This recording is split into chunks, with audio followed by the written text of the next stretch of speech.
All right. Here we go. I chose the larger squares, but you may use the smaller squares if you so decide. I think I'm going to pick the bigger one. I would pick the square side and not the blank side, yeah.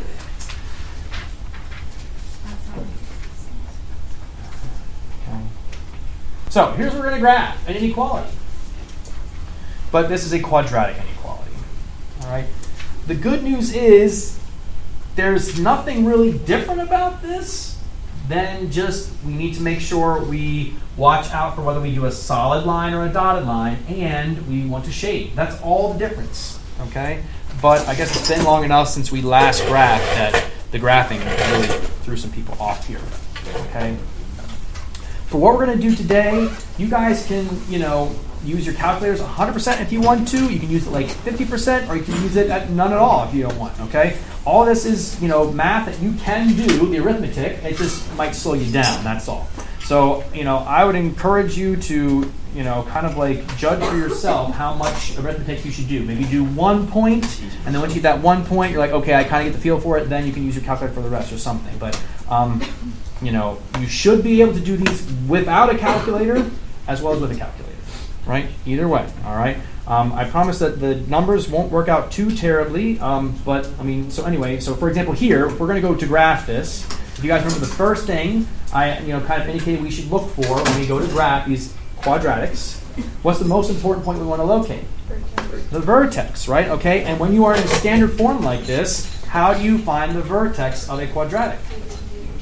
Yeah, you want to use x equals negative b over 2a. That's the front part of your quadratic formula, right? You have the negative b plus or minus square root of the discriminant all over 2a. That negative b over 2a out front of your formula, that's your, your vertex. Okay, so you can use that to help you there. Anyway. Okay, so negative b over 2a. So in this case, we're going to have negative 3 over 2 times 1, or just 2. So negative 3 halves there. Yuck, a fraction. Okay. Now, this only gives us the x-coordinate. What about the y-coordinate? Plug it in, that's right, to get the matching y-coordinate. Okay. Now, I know this is an inequality, I'm going to use an equation here, though, so I'll just plug in negative 3 halves squared plus 3 times negative 3 halves minus 4. Okay. And we'll find this matching y-coordinate. So, negative 3 squared is going to become a 9. 2 squared becomes a 4, so we get 9 fourths. Okay, 3 times negative 3 halves will be negative 9 halves. And then minus 4, well, it's just minus 4 still. Okay. To continue simplifying, I need to find a what? Common denominator, right? What will the common denominator be? 4. Because we need 4 there. We need 4. Okay, so we have 9 fourths. Okay. Negative 9 halves will become negative 18 fourths, right? You can multiply the top and bottom by 2, you get that negative 18 fourths. And then negative 4, negative 16 fourths. Okay, we want everything in fourths.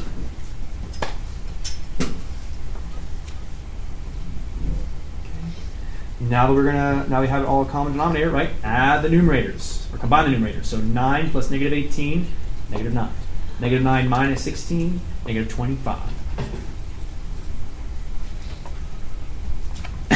So negative 25 fourths is what we get there. Okay? So, at this point, once we have the coordinates for our vertex, right, so negative 3 halves, negative 25 fourths. Okay. So what would you guys do next then? Okay, so we can plot them. Okay, we can also put them in an XY chart too, right? To make a table, because you need more points than just one for a quadratic. So I'm going to make a table here first. And this is what I think was slowing folks down earlier, okay? I'm not sure. But so I think it's the filling in of the table that caused problems. So negative, and also the arithmetic that was required too. So negative 3 halves, negative 25 fourths, there's your XY chart. Okay. and I suggest you pick 2 points before, you pick 2 points after. So before -3/2 is like -2, and then -3, and then after -3/2 would be like -1 and 0. You can do more. I wouldn't do many fewer than that. I'd say at least 3 points for a quadratic. Okay, at least 3. So now you have some choice, right? And you can choose then to plug each one of these x values back in and find the matching y value, or I'm just going to use the calculator to speed things up a little bit here, right? Because, again, it's arithmetic. So that's something you guys can practice there if you need to, right? But otherwise, let me show you what we can do here. X squared plus 3x minus 4. Okay, I'm going to type it into my calculator. Whoop, the original function there. Okay. Now I'm about to type in a bunch of x values here, okay, into this function. So you can go to your table and just read them straight from the table if you want to. -3, -2, -1, 0, right? There you can see them. So we get -4, we get -6, we get -6, and we get -4 there. Just read it straight from the table.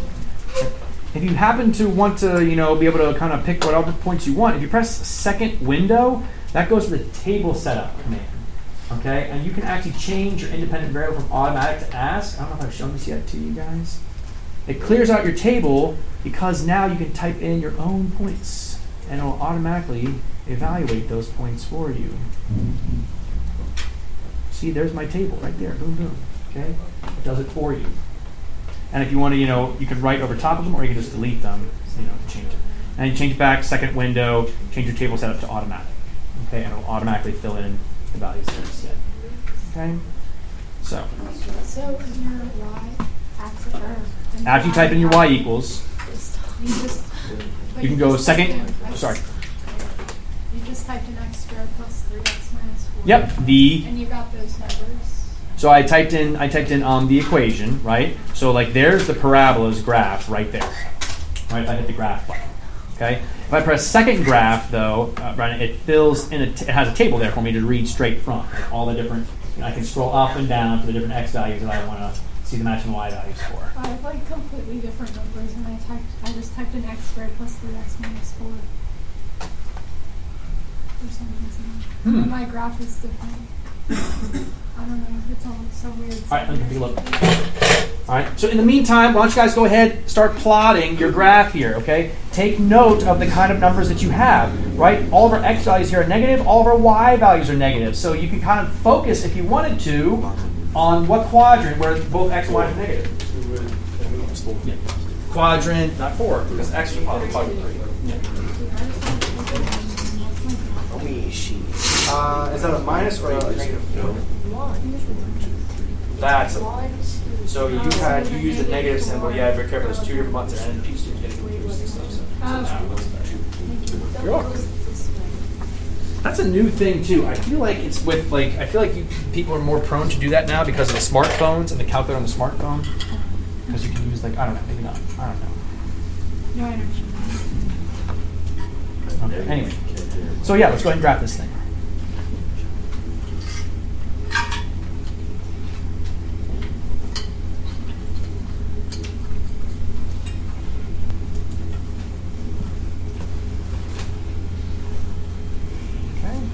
So XY axis, I'll use some color here maybe. So I'll graph this thing in blue. So -3, -4, 1, 2, 3, 4, -2, -6. Okay, so -3/2, you can use decimals here if you want to, -1.5, right, that helps you. And then the -25/4 would be -6.25. So that's 5, that's 6.25. Oh wait, no, that's 6.25, like right there. And then there, and you can use symmetry to help you too. Okay. Just as a heads up, if you go one more, you'll actually get to the zeros too. So there's a 0 at 1, 0, and at -4, 0 too, if you want to extend it to that point. Oh, I am working out this. Sorry about that. There we go. Okay. Now, when we go to connect the dots, what kind of line should we use to connect these dots? A dash or dotted line, right, because our inequality symbol here does not include the equal to. Okay, so as you connect these, please use a dotted line. Okay, or if you happen to draw a solid line, just like erase some of the parts and voila, it's dotted. Okay, so there's our inequality. But just like we asked Jander earlier, right, where we had the graph, when we're done, we had this little shade. So now I have to decide where we're going to shade. Okay. Ooh, and if you want to shade, I don't know if anyone cares about this kind of stuff, but I do have some markers here if anyone wants to use markers. I'll put them over here. There's all sorts of colors. Oops, I just dropped gold and yellow. Okay, so if you want to grab a marker, you're welcome to grab a marker. Okay. All right. But let's see, how are we going to shade this then? So the inequality symbol, what is this inequality symbol?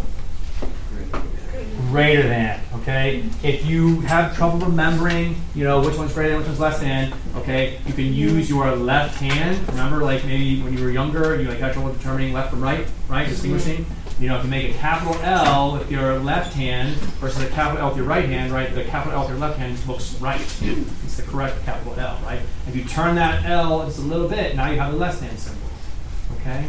So that's less than versus the opposite of what we have right there, the greater than.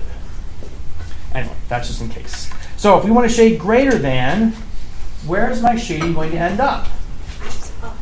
Yeah, up and inside the parabola here. Okay? So it's this region right here. Okay? Just like that. And there where our solutions lie. Okay? So be careful here too. Okay? It's greater than, and in this case we are shading inside the parabola. But not every greater than results in you shading inside. Okay, so I'm going to repeat that. Not every greater than results in you shading on the inside. You are shading on the inside because for greater than, you shade above your curve. And in this case, the inside of the parabola is above the curve. If we were concave down, okay, like a frown, right? If we were concave down, then shading above the parabola would be outside the parabola. Okay, would be above it, outside it. So be careful with that, okay? Make sure you associate the correct things, correct properties. All right? Questions on any of that? So the only new stuff that I showed you was that when you graph this parabola, you need to wait and make sure if it's solid or dotted. And then when you graph it, you should then shade. That's only new stuff. Everything prior to this is old, okay? This is stuff you guys had to do for your quizzes and all that, okay? So let me give you guys one slide. And in fact, I'm going to give you two to do simultaneously. So I want you to graph. Oh yeah, you can go ahead and take that.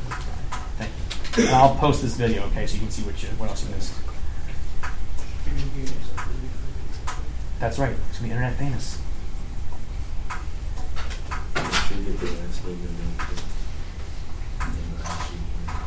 That's right.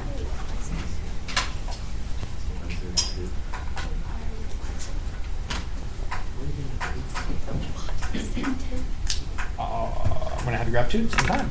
On the same graph? Yeah. Okay, so I've got two inequalities here that I want you to graph. All right, and I want you to graph them on the same coordinate plane. All right. If you, I would say if you're uncomfortable with shading or you want to hold off on that, that's fine. You can hold off on the shading part, but at least, graph the parabolas. And if you want to hold off on the shading, that's fine. But try and figure out what the shading is going to be. Since we are graphing a system of inequalities, that is, there's more than one here.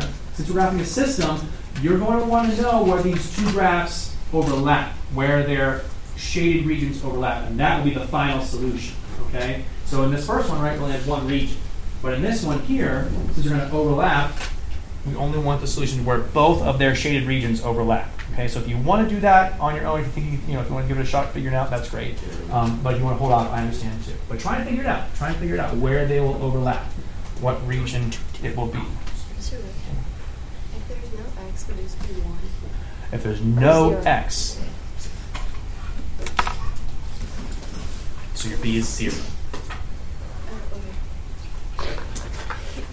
But Reagan, you even don't need to do. So this first one right here, right? You're trying to find the vertex, right? Yeah. So 0.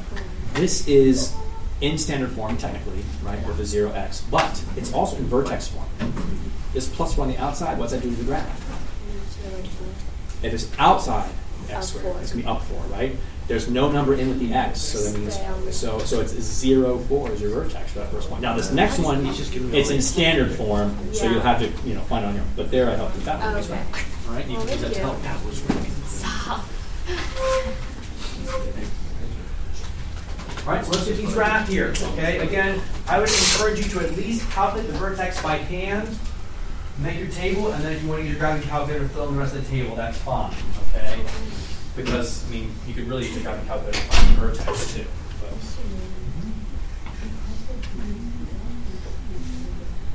Which is what? 0 divided by -2 is 0, yeah. The x coordinate is 0.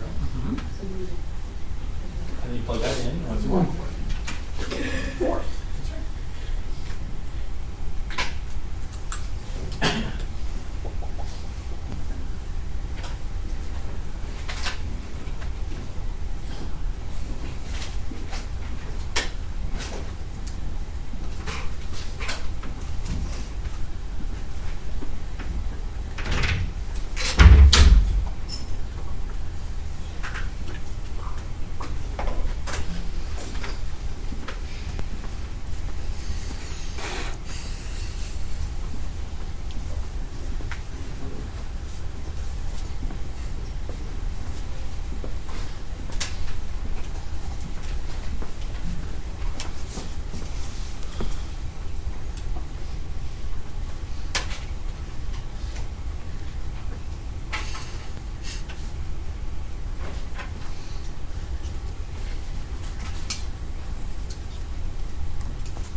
Again, put these both on the same coordinate plane.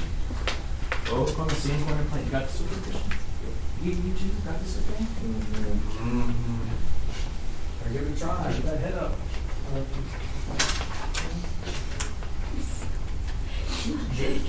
0, 4 should be, and then yeah, those are good. Those are good first points. Yep, for that first rack there.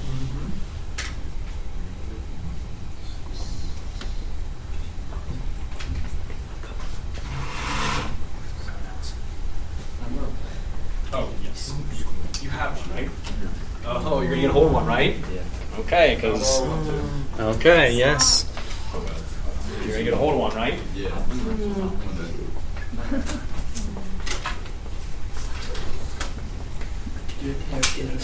I have one extra calculator. How come I couldn't I would have been fine. You have a nice pink one? Nice.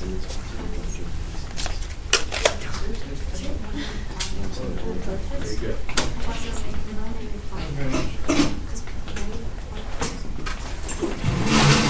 Yeah, make sure you guys get a hold of grabbing calculators. Make sure. Hey, Stop. Hey, So she tried to tell me that 1 minus 2 minus 3 is -5. And then I Close. said, but then I said it out loud and I caught myself. See? No, but she was trying, Just gotta say it out trying loud. to slow it down for me to make sure I got Oh. it. Once again. Backfires sometimes. Stop. I'm not the dumb one.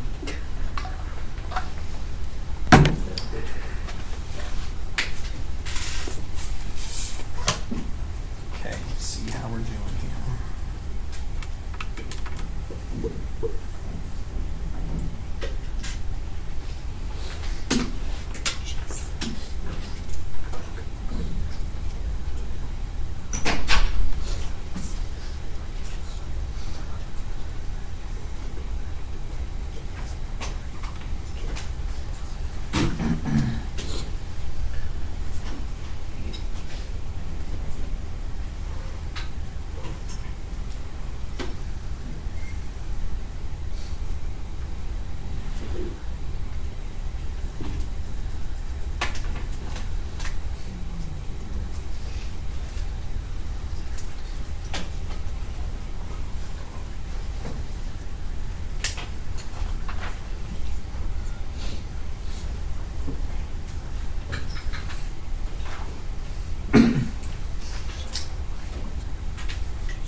Mm-hmm.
So I tried to do the second one in blue, first one in black.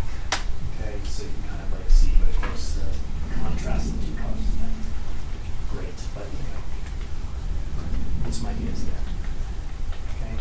The first one you didn't really need to do any calculations for, maybe a little bit. I mean, I guess a table would be good, but I mean that vertex you don't need to calculate. Okay, this is in vertex form, that first one. We're shifting up 4. We're not shifted right or left at all, right? There's no number in with the x being squared, right? So we're going up 4, but not shifting left to right. So 0, 4 is our vertex. And then that negative, right, reflects over the x-axis, or it reflected over the x-axis, so it's concave down now. Okay? Some other like little hints and tips and things, okay? When we graphed absolute values, if you remember, right, we had the absolute value of x. The number out front here was kind of like the slope,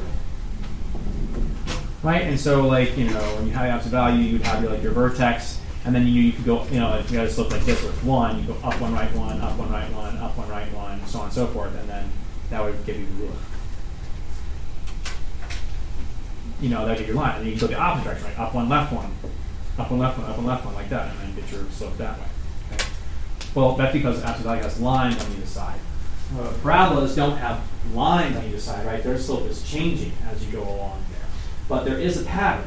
It's up 1, right 1, up 3, right 1, up 5, right 1, up 7, right 1, so on and so forth. And you go the opposite direction. Up 1, left 1, up 3, left 1, up 5, left 1. Okay? So you can use that pattern if you want to help you kind of figure out your points.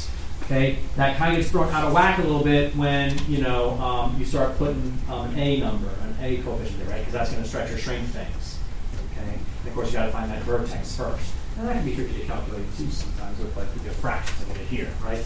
You might not want to go up. You may not want to go up 3, and that's not easy to count. When your vertex is a nice whole number, or a nice integer number, I should say, you can use that pattern too.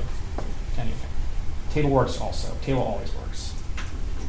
And then, of course, for the second one, I calculated the vertex there, negative b over 2a. 1 is the x-coordinate, negative 4 would be the matching y-coordinate. Put in the table, 2 points before, 2 points after, fill in the table, up points. Dotted line, for the blue one, right? All right, now comes the shading, right? And you guys have done stuff like this before. Now with quadratics, maybe. Maybe you did. Anyway, I know you definitely did with lines, right? So some strategies you can use here is to shade both sections, but cross-hatch in a different direction, all right? Remember from like art and stuff like that? So for the first inequality, the black one here, okay, we're supposed to shade less than or equal to that. So am I going to shade? Where am I going to shade in regards to my parabola here? Inside, underneath of it, inside, right? So I'm gonna, I'll draw like kind of like these diagonals here. Okay, I'm trying to do it lightly here so it doesn't go too crazy. Okay, just like that. For the other parabola, where are we going to shade for the blue parabola? Above, or again, inside, right? So again, that's what I was trying to point out here, right? Don't associate a particular direction of the inequality with whether you shade in or outside of the parabola. It's not that.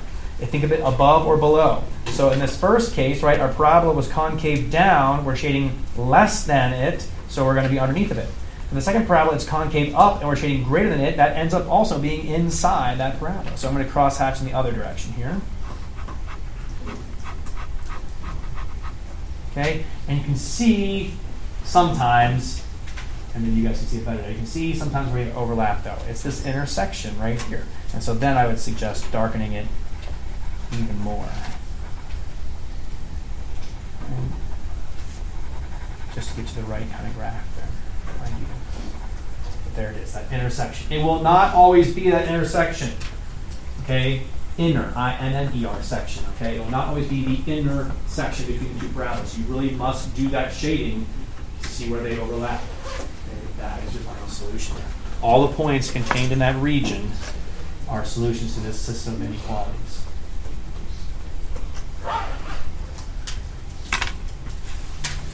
Okay? Question on any of that? And of course, if you're ever unsure about where to shade, you can always pick a test point too, okay? So for example, for the black parabola, you can pick a point inside or pick a point outside. If the point that you pick works, you shade in that section, right? If it doesn't work, you shade in the other section. Same thing with the blue parabola, right? Pick a test point, plug it into the blue parabola, plug it into the blue parabola's, inequality there, see if it makes it true. If it does, shade in that side. If it doesn't, shade on the outside, or the other side. Okay. Last little thing I want to show here, and then we'll probably start on your assignment, just because I don't want to get out of whack with the other class. Okay, so out of line with the other class. That's too much for my small brain to handle. So, my simple thing here. Okay.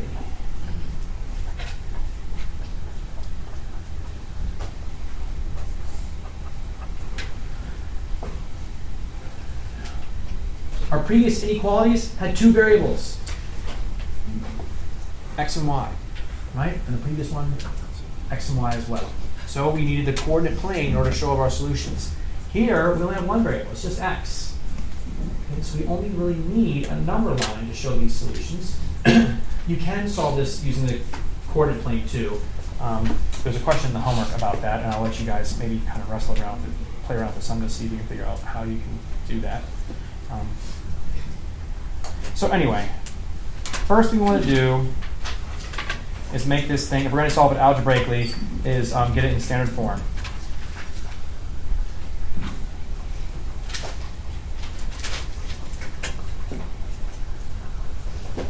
And factor.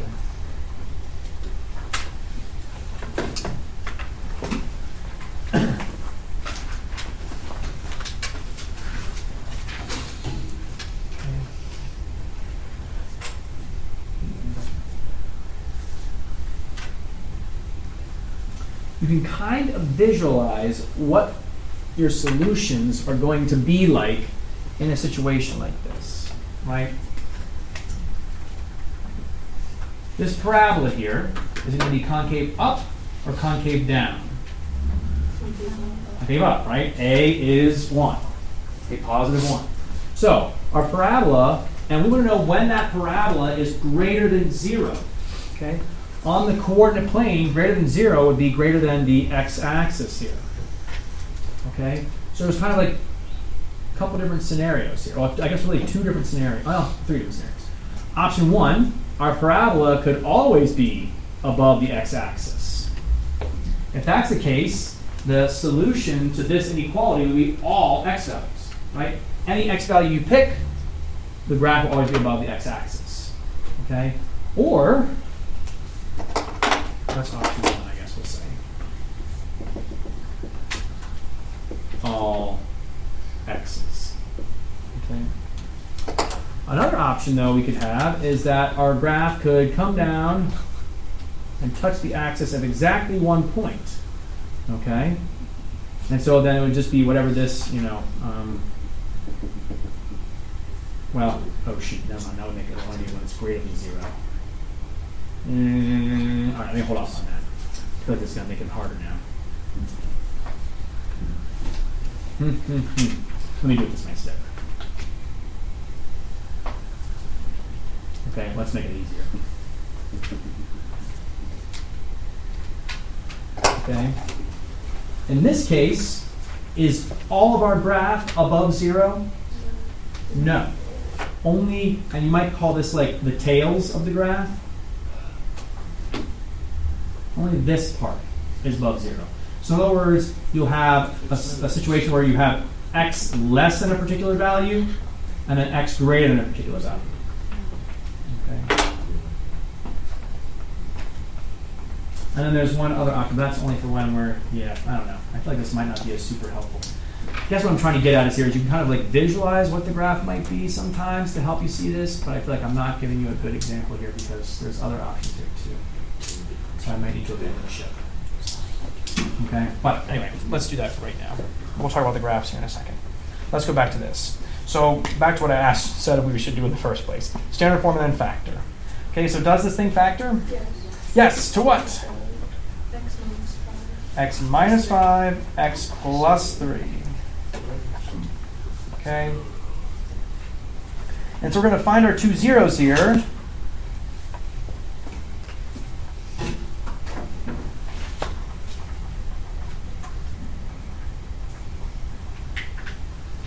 Okay, x equals 5 and x equals negative 3 from that little calculation. And what we'll do then is create ourselves a number line.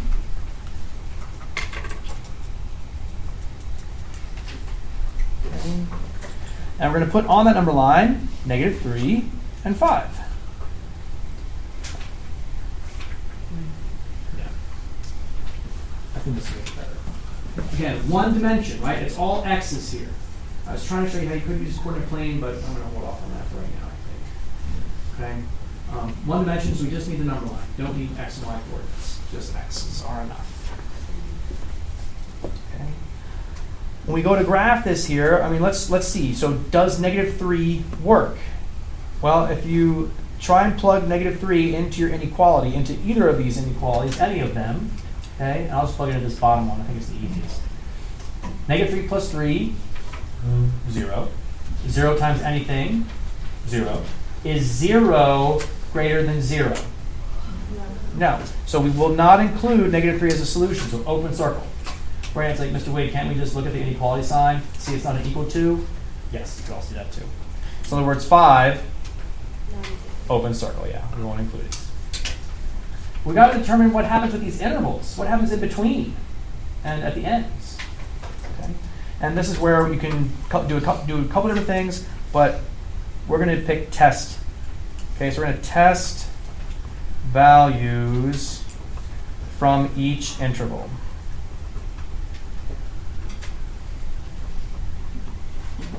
Okay, test values from each interval. So we'll try, well, it's a good number to pick in this interval. Sure, negative 4. Okay.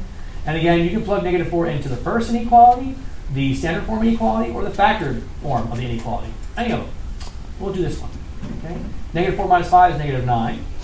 Negative 4 plus 3 is negative 1. Negative 9 times negative 1 gives us 9. Is 9 greater than 0? What? Is 9 greater than 0? Oh, yes. Yes. The individual numbers were not, right? They're both negative, but when you multiply a negative times a negative, it gives you a positive, and so it ends up working out okay. So we have solutions that direction. Go. I was thinking Yeah, it's whatever.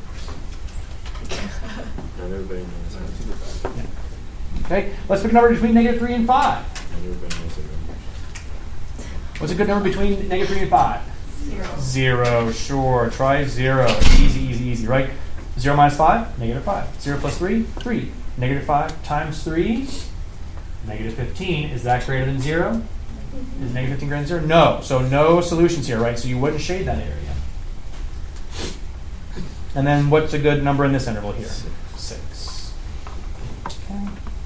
6 minus 5, 1. 6 plus 3, 9. 1 times 9, 9. Is 9 greater than 0? Yeah. So we'll shade on this side too. Okay. And so our solutions are x is less than negative 3 or x is greater than 5. Do I remember that? Well, Okay.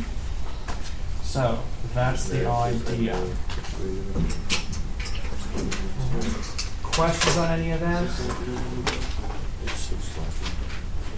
So you're going to have, for your homework tonight, you'll have some practice with the graphing inequalities, quadratic inequalities like you saw earlier, and then also graphing these, or not solving these quadratic inequalities as well, algebraically. I said there's one graphing to find the solutions to this, but I'll let you guys wrestle around with that a little bit on your own there to see what you can come up with. Okay, with an answer. All right, let me get you guys started on your assignment here. We'll stop there.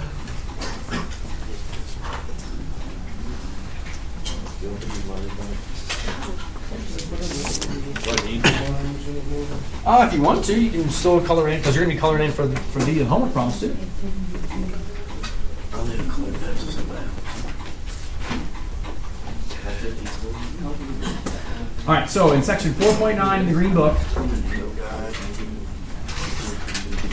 Oh, can I just use the back of the paper? page 304. Yeah, you can. It might have bled through some. I don't know. Yeah. If you're fine, yeah. If you want to flip the paper and use the back of your homework, you're welcome to do that. I can also get you new graph paper too. Fresh graph paper. It doesn't matter.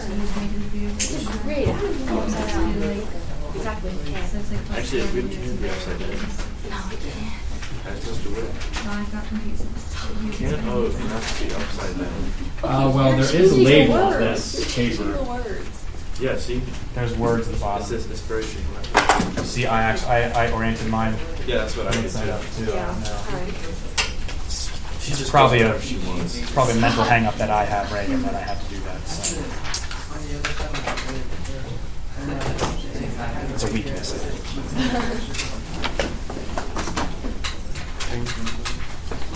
All right, let's cross our fingers and hope the video held. I know that 9 is greater than 0. So shut up. Maybe because